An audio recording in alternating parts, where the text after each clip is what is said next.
বলো।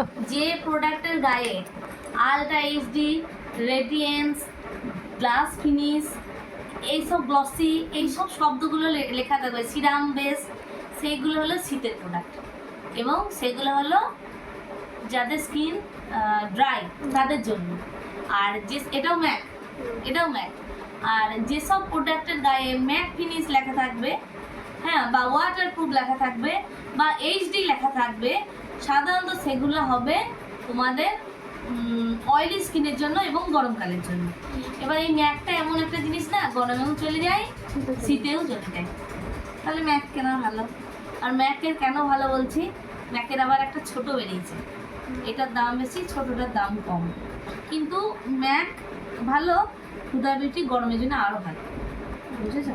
আবার কেউ যদি এইটা, যেমন ধরো এটাও হুদা বিউটি, এটা কিন্তু শীতের জন্য, এইটা হলো শীতের জন্য, এইটা হলো শীতের জন্য, এইটা হলো গরমের জন্য, এটা হলো গরমের জন্য। এই প্রোডাক্টগুলো খুবই দামি ব্র্যান্ড।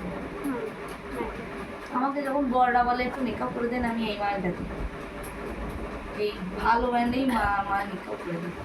চকচক করে, হালকা কভারেজ দেয়, আর ওরা তো গ্লো করবে আর বেশি বোঝাও যাবে না, এটাই চাইবে। ঠিক আছে, বন্ধ করো।